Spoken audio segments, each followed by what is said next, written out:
The oil bonds UPA launched. Why, how much, and what NDA argues. Hello and welcome to Inventiva. This is Palak Yadav presenting to today's big news. The centre has argued that it cannot reduce taxes on petrol and diesel as it has to bear the burden of payments in lieu of oil bonds issued by the previous UPA government to subsidise fuel prices. Before fuel prices were deregulated, petrol and diesel as well as cooking gas and kerosene were sold at subsidised rates during UPA rule. Instead of paying direct subsidy to oil marketing companies from the budget, the then government issued oil bonds totaling rupees 1.34 lakh crores to the state fuel retailers in a bid to contain the fiscal deficit. Citing the need to repay interest and principal components on these bonds, the centre has now argued that it needs higher excise duty to help its finances. The NDA government too has used a similar strategy to inject capital into state-owned banks and other institutions by issuing recapitalization bonds worth rupees 3.1 crore lakh rupees, which will come up for redemption between 2028 and 2035. Finance Minister Nirmala Sitharaman said on Monday that the government of Prime Minister Narendra Modi is today paying for the oil price reduction done by the UPA in 2012-13. Look at that trickery, she said, noting that the previous government had cut taxes on fuels but left the current government with oil bonds. We don't do so many tricks like the UPA government.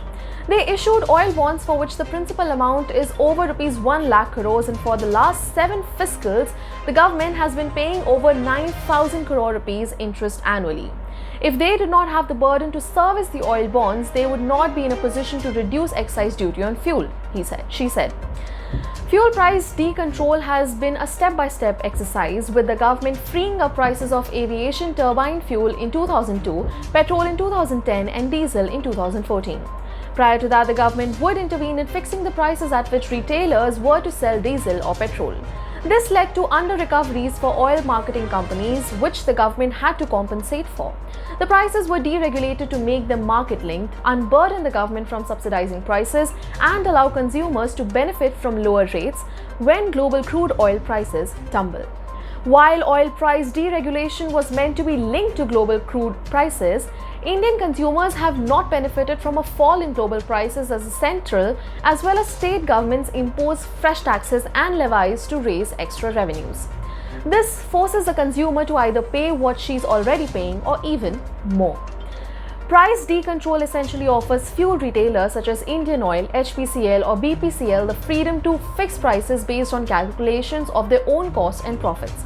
However, the key beneficiary in this policy reform of price decontrol is the government. In October 2017, then Finance Minister Arun Jaitley had announced that recapitalization bonds would be issued as a one-time measure to inject equity into PSU banks that were stressed by bad loans.